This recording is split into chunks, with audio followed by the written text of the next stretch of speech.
Assalamualaikum warahmatullahi wabarakatuh. Halo anak-anak, bagaimana kabarnya hari ini? Semoga kalian semua selalu sehat dan harus tetap semangat ya, meskipun belajarnya masih dilakukan secara daring di rumah. Nah, meskipun belajarnya masih dilakukan secara daring, namun kalian jangan lupa untuk tetap melaksanakan sholat duha, mengaji di rumah, dan murojaah hafalan bersama ayah dan bunda di rumah ya. Hari ini kita akan belajar tentang perekonomian Indonesia di awal kemerdekaan. Nah, bagaimana sih Bu perekonomian di Indonesia pada awal kemerdekaan atau setelah Indonesia itu memproklamasikan kemerdekaan? Nah, sebelumnya silakan anak-anak untuk menyiapkan buku LKS tema 2. Kemudian nanti dibuka pada halaman 79, buku catatan tematik dan alat tulis ya untuk mencatat materi yang nanti akan Ibu sampaikan. Simak baik-baik penjelasan berikut ini ya. Perekonomian di awal kemerdekaan Indonesia. Di awal kemerdekaan, keadaan ekonomi Indonesia sangatlah buruk. Wah, kenapa ya?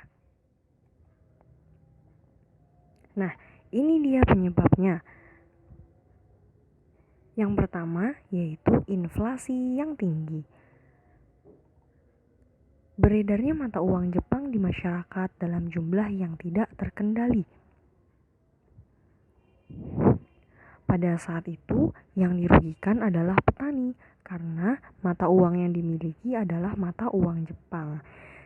Pada saat itu, nilai tukarnya rendah, sedangkan penghasilan yang didapatkan oleh petani tinggi sehingga tidak seimbang antara barang yang dikeluarkan dengan uang yang diperoleh. Nah, pemerintahan Indonesia yang baru berdiri belum mampu mengatasi peredaran mata uang karena Republik Indonesia belum memiliki mata uang baru sebagai penggantinya. Penyebab yang kedua adalah adanya blokade dari Belanda. Belanda menutup pintu masuk perdagangan terutama dari laut untuk mencegah masuknya peralatan militer ke Indonesia. Akibatnya, barang-barang dari Indonesia tidak dapat diekspor. Indonesia kekurangan barang-barang impor yang sangat dibutuhkan karena adanya blokade dari Belanda. Blokade maksudnya adalah Belanda memblok wilayah Indonesia untuk urusan perekonomian. Lalu, usaha apa saja yang dilakukan oleh pemerintah? Nah, berikut adalah usaha yang dilakukan oleh pemerintah untuk mengatasi perekonomian yang buruk.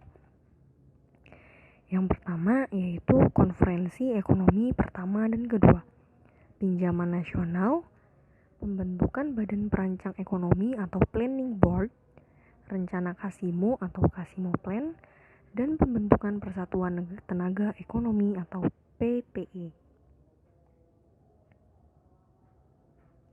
Yang pertama yaitu konferensi ekonomi pertama dan kedua. Konferensi pertama dilakukan pada bulan Februari 1946 yang dipimpin oleh Menteri Kemakmuran yaitu Insinyur Darmawan Mangunkusumo. Tujuan diadakannya konferensi ekonomi pertama ini adalah untuk mengatasi masalah produksi dan distribusi pangan, mengatasi masalah sandang, dan status dan administrasi perkebunan. Setelah konferensi pertama selesai dilaksanakan, kemudian dilanjutkan dengan konferensi kedua yang dilakukan pada tanggal 6 Mei 1946.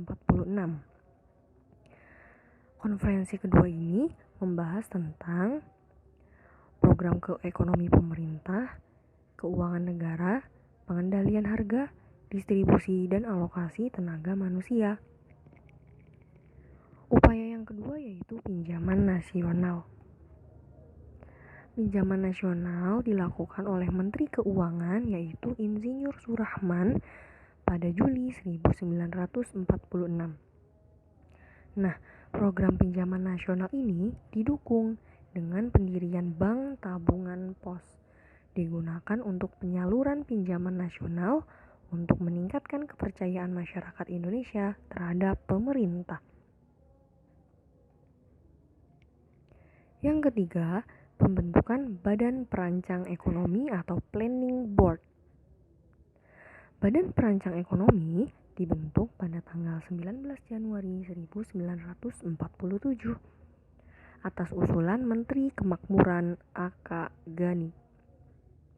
Badan Perancang Ekonomi merupakan badan yang bertugas membuat rencana pembangunan ekonomi dalam waktu 2-3 tahun yang kemudian disepakati menjadi rancangan pembangunan 10 tahun ke depan. Yang keempat yaitu Rencana Kasimo atau Kasimo Plan. Rencana Kasimo merupakan gagasan atau usulan dari Menteri Urusan Bahan Makanan yaitu Kasimo. Tujuan dilaksanakannya rencana Kasimo adalah untuk memecahkan masalah ekonomi dalam kurun waktu 3 tahun.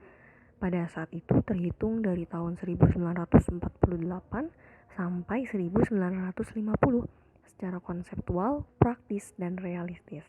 Nah, pada saat itu rencana Kasimo memberikan saran yaitu memanfaatkan lahan kosong yang tidak terurus sebanyak 281.277 hektar di Sumatera Timur sebagai lahan pertanian. Proyek transmigrasi untuk memindahkan 20 juta rakyat Jawa ke Sumatera Timur. Pengurangan penyembelihan hewan yang berperan dalam bidang pertanian seperti kerbau.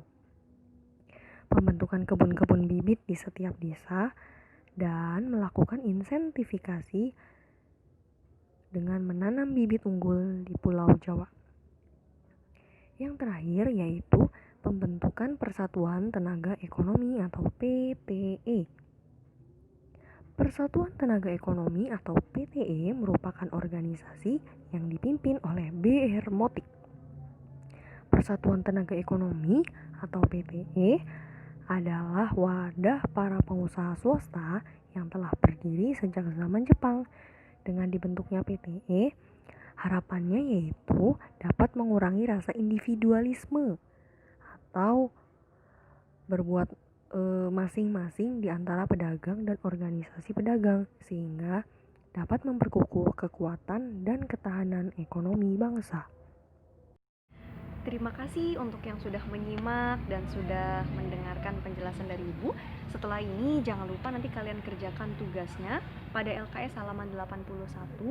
Tetap semangat, jangan lupa jaga kesehatan di rumah. Wassalamualaikum warahmatullahi wabarakatuh.